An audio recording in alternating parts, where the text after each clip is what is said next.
Gentlemen, let's start with a truth you feel in your bones, but we're told never to say out loud.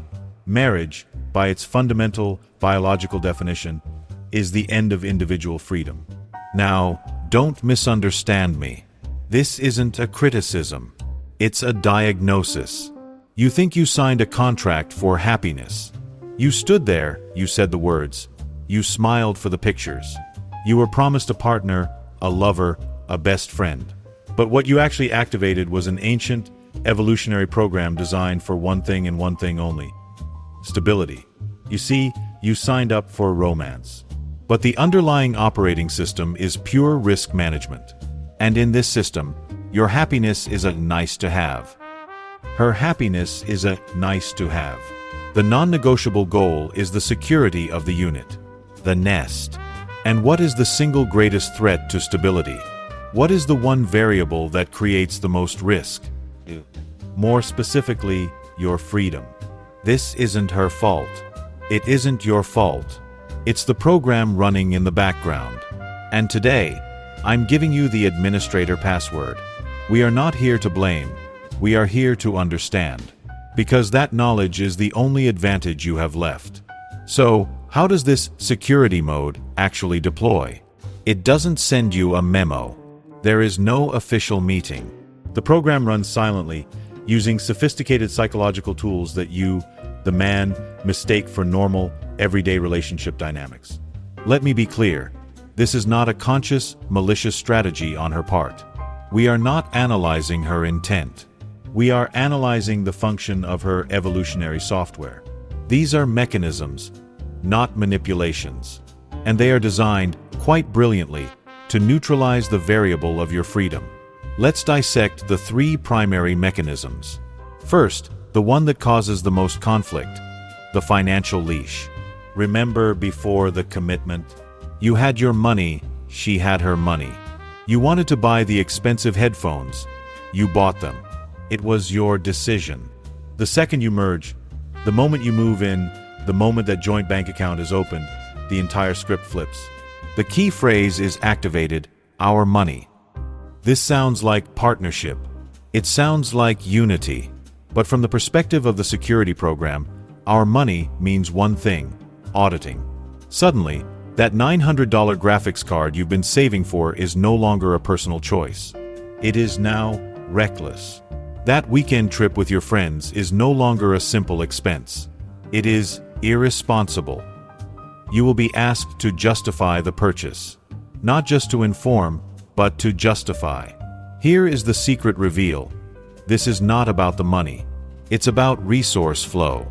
The biological imperative is to ensure that all resources are accounted for and directed toward the stability of the nest. Your independent spending, your fun money, is seen by the program as a resource leak. By forcing you to defend your choices, the program isn't just managing a budget. It is managing you. It is systematically recalibrating your identity away from an independent operator, i.e. self, and toward a dependent utility, part of a unit. The leash is financial, but the control is absolute. The second mechanism is the one you live with daily, the temporal audit. It starts innocently. What time will you be home for dinner? Where are you going? Who are you going with? You, operating on logic, hear these questions as an invasion of privacy, a lack of trust. So you get defensive. You say, "Why do you need to know every single thing?" And right there, you fail the test.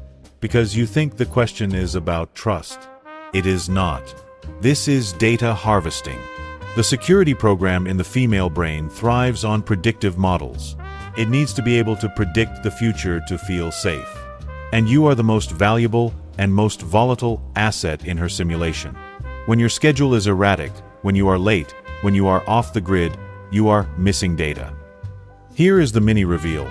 Your unpredictability does not just make her suspicious, it literally and biologically raises her cortisol levels. You are causing her a genuine stress response. Those constant questions are not always accusations. They are her nervous system's attempt to complete the dataset, to run the simulation and confirm that the nest is secure. A free man is, by definition, an unpredictable man. And to the security program, An unpredictable asset is a high-risk liability.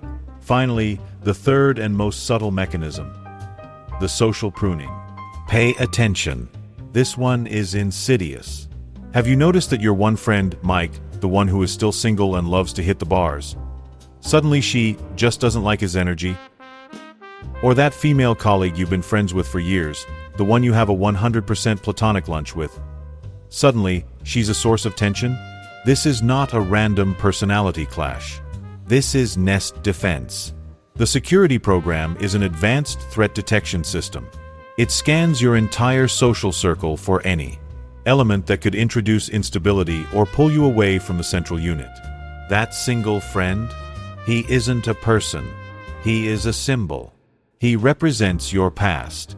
He represents the very mating mode behavior and the option of freedom that the security program is designed to deactivate. That female friend? She represents a potential diversion of resources, whether that resource is emotional, financial, or sexual. The program will not attack directly. It's smarter than that. It will use size. It will use passive aggression. It will use the "I'm fine" that clearly means things are not fine. It works by creating friction. It makes it emotionally expensive for you to see those people. Until, one by one, to keep the peace, you make the choice to stop seeing them. You prune them yourself. The leash, the audit, the pruning. These are not her flaws. They are features of the program. They are the tools the evolutionary drive uses to build the stable container it needs. And the greatest paradox of all is that the man she fell in love with, the independent, strong, slightly dangerous, and free man, is the very man the program is designed to systematically eliminate. So now you recognize the patterns. You see the leash, the audit, and the pruning. Your first, masculine instinct is to meet this resistance with force. To argue. To yell, "You can't control me." To slam the door and reclaim your freedom through open conflict. This is a losing strategy. You cannot win a direct war against an evolutionary program that has been beta tested for millennia. You cannot logic your way out of a biological imperative. Fighting it directly only makes the program identify you as a greater threat, and it will double its efforts. You must be smarter. You are not fighting her, you are managing the system. This is not about conflict, it is about strategic containment. The golden rule for the rest of your committed life is this: you inform, you do not ask for permission. A child asks, "Can I go out with my friends?" A man states, "I am having dinner with my friends on Friday night." A child asks, "Is it okay if I buy this?" A partner states, "I am buying this, and I've ensured the budget is handled." This single shift in language is the foundation of your autonomy. Asking for permission frames you as a subordinate. Informing frames you as an equal partner. Now, let's apply this.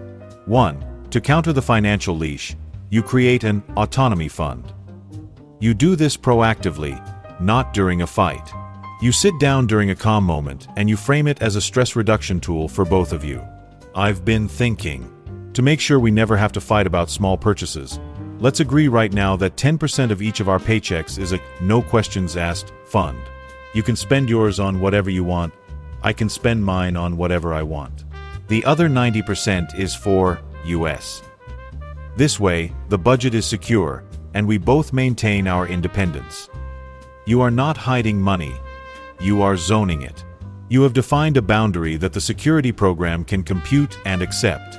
2. To counter the temporal audit, you use the power of boring. When she asks that classic high-stakes question, "What are you thinking about?" the worst possible answer you can give is nothing. To the security program, nothing is not an answer. It is a denial of data. It is a black box. It spikes her cortisol. You are hiding something. The correct strategy is to give her data, but make it concrete, specific, and utterly boring. When she asks, "What are you thinking?" you do not say nothing. You say, "I was just thinking about whether I need to change the oil in the car this weekend, or if I can wait another week." Or, "I was just wondering if that new project at work is going to be finished by the deadline." The program has received its data packet. The data is non-threatening. The audit is complete. The system relaxes. 3. To counter the social pruning, you integrate, don't isolate. Do not fight for your friends.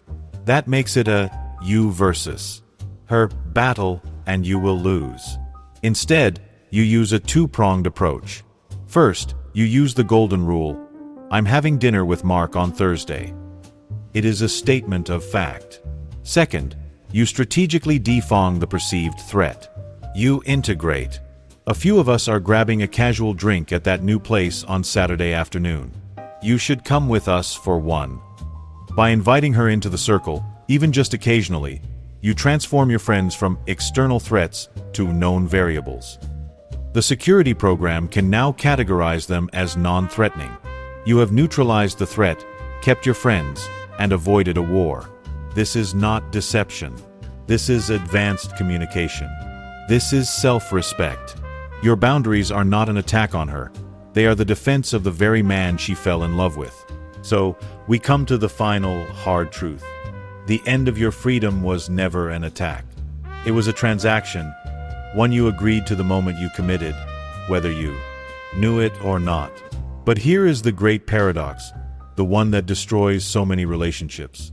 The man who gives in completely, the nice guy who surrenders every boundary, every friendship, and every dollar to keep the peace, becomes 100% safe. He is predictable. He is reliable.